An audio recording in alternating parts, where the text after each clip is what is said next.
Assalamualaikum warahmatullahi wabarakatuh.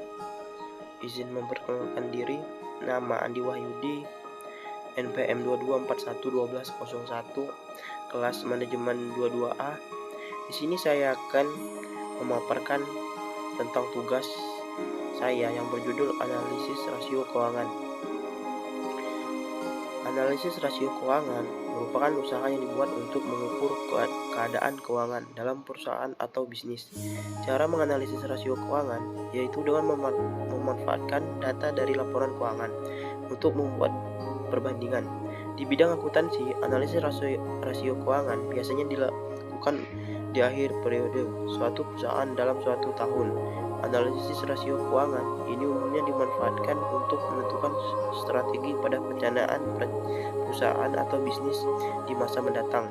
Selain untuk kebutuhan internal, analisis rasio keuangan juga dapat dimanfaatkan sebagai cara dalam menunjukkan performa suatu perusahaan atau bisnis pada investor melalui analisis tersebut.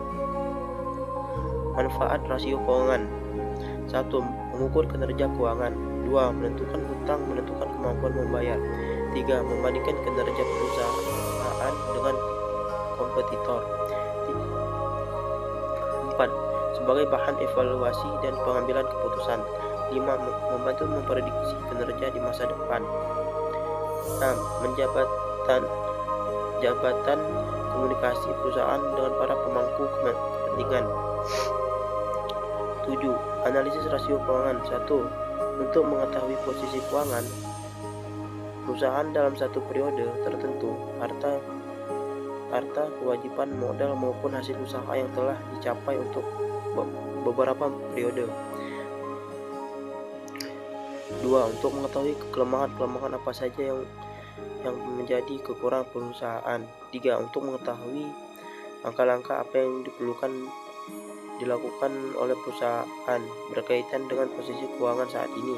4. Melakukan penilaian kinerja manajemen ke depan, apakah perlu dilakukan penyelenggara atau tidak karena dianggap berhasil atau gagal.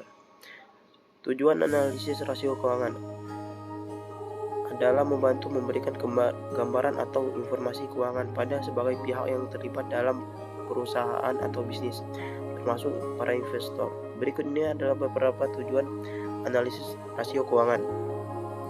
1. Memberikan informasi yang tentang kesehatan keuangan. 2. Memberikan gambaran informasi sumber daya perusahaan. 3. Menyajikan data efektivitas operasional manajemen. 4. Menunjukkan efektivitas strategi perusahaan atau bisnis. 5. Menampilkan data untuk pertimbangan besar pajak.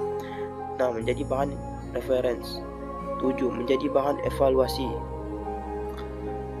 Jenis-jenis rasio. 1. Rasio solvabilitas. Rasio solvabilitas digunakan untuk mengetahui efektivitas perusahaan dalam menggunakan aktiva atau kekayaannya. 2. Rasio likuiditas adalah jenis perhitungan yang digunakan untuk melihat kemampuan likuiditas atau perusahaan. 3. Rasio aktivitas. Rasio aktivitas adalah rasio yang menilai kemampuan perusahaan dalam melaksanakan aktivitas sehari-hari. 4. Rasio profitabilitas merupakan perbandingan untuk mengetahui kemampuan perusahaan dalam mendapatkan laba dari pendapatan atau earning terkait penjualan aset, dan likuiditas dapat pengukuran tertentu. Rasio profitabilitas diperlukan untuk melakukan pencatatan transaksi keuangan. 5. Rasio efisiensi merupakan efisien perusahaan dalam mengukur sumber daya untuk menghasilkan pendapatan. Contohnya rasio efisiensi meliputi rasio perputaran persediaan, rasio perputaran aset. Analisis time series dan forecasting. Cara menganalisis rasio keuangan menggunakan metode ini yaitu membandingkan dana keuangan pada periode tertentu. Perbandingan ini digunakan sebagai bahan proyeksi atau perkiraan kondisi keuangan suatu perusahaan di masa yang akan datang. Analisis time series dan forecasting memiliki bahan poin untuk harus diperhatikan karena pengaruhnya terhadap perubahan struktur keuangan. Poin-poin tersebut diantaranya adalah peraturan pemerintah, perubahan kompetisi, ekuitas, dan perubahan teknologi. Adapun beberapa langkah yang harus dipahami tentang cara menganalisis rasio keuangan dengan metode analisis time series dan forecasting sebagai berikut. 1. Menentukan bahan dasar. 2. Menghitung angka indeks tahun lainnya. 3. Memperkirakan arah dan kecenderungan historis pos laporan keuangan. 4. Menyimpulkan hasil analisis. Analisis common size. Cara menganalisis rasio keuangan menggunakan analisis common size adalah membandingkan perubahan antara sebagai pos dengan jumlah aktiva, pasiva, dan penjualan. Hasilnya perbandingan analisis disajikan dalam bentuk mempresentasi untuk setiap komponen dalam laporan keuangan, baik neraca maupun laba rugi. Cara menganalisis rasio keuangan dengan metode ini kemungkinan suatu perusahaan memperoleh informasi tentang relativitas aktiva lancar terhadap aktiva tetap atau komposisi investasi, dan relativitas utang perusahaan terhadap modal atau struktur modal. Analisis common size dapat digunakan perusahaan untuk sebagai penilaian baik dalam membandingkan laporan keuangan periode sebelumnya dengan saat ini, maupun membandingkan kompetitor dan perusahaan sendiri. Contoh analisis rasio keuangan. Analisis rasio keuangan dapat diterapkan sesuai jenis dan tujuan yang diinginkan oleh perusahaan, bisnis, atau pihak yang lainnya. Contoh analisis keuangan secara sederhana, misalnya perhitungan margin laba bersih dari perusahaan X selama tanggal 21 sampai 24 Desember pada laporan keuangan. Selain setelah pemungutan pajak pada laba bersih, membaginya dengan penjualan ditentukan hasilnya sebagai berikut.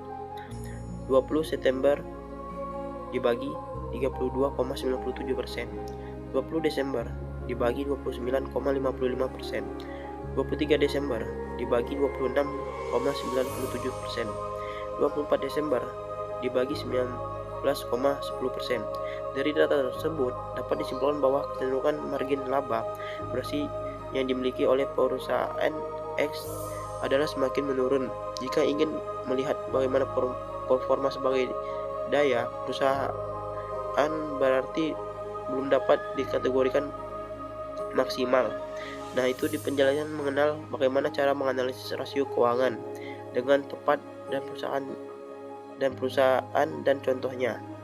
Kesimpulan, analisis rasio keuangan adalah upaya yang dilakukan untuk mengukur keadaan keuangan dalam perusahaan atau bisnis. Cara menganalisis rasio keuangan yaitu dengan memanfaatkan data dari laporan keuangan untuk membuat perbandingan juga dapat menjadikan sebagai metode penilaian terhadap perkembangan usaha lainnya. Sekian dari saya akhiri. Wabillahi taufiq wal hidayah. Wassalamualaikum warahmatullahi wabarakatuh.